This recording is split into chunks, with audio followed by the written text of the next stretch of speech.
A lot of people just by default select house, but maybe they could qualify to be a villa or something else.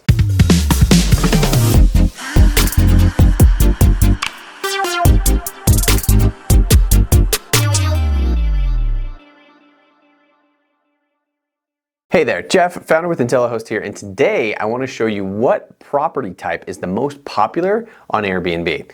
Now, if you want to know what should be the target of your next purchase of your investment property, stick around. We did an analysis on what property types get the most eyeballs on Airbnb. Now, by eyeballs, I mean impressions.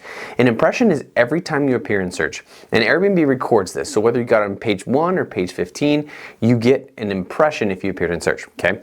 Now, people can use filters in Airbnb's filter set, and they can filter by whatever kind of property they want. So the goal here was to figure out which types of homes are getting filtered for the most, and if you can maybe target one of these types of properties to get more eyeballs. Now, a lot of people just by default select house, but maybe they could qualify to be a villa or something else.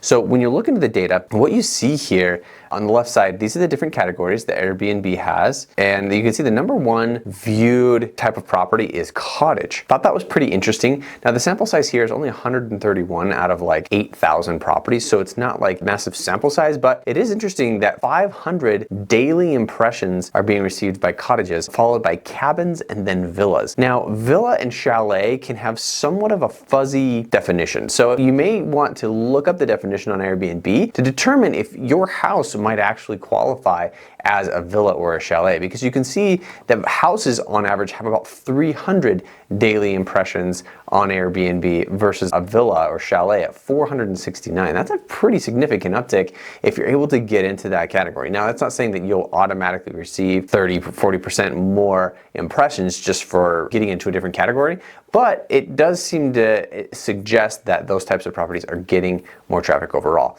You can also see not only impressions, but first page impressions and clicks. Chalets seem to be getting more clicks overall, even though cottages are getting more impressions. So depending on your strategy and depending on how you want to approach that, but hopefully that should help you, especially if you're picking another property to purchase. You might want to consider maybe targeting cottages, cabins, villas, or chalets. Those are the top 4, and I think that'll help you gain more revenue. If you want to know what else works on Airbnb, hit subscribe.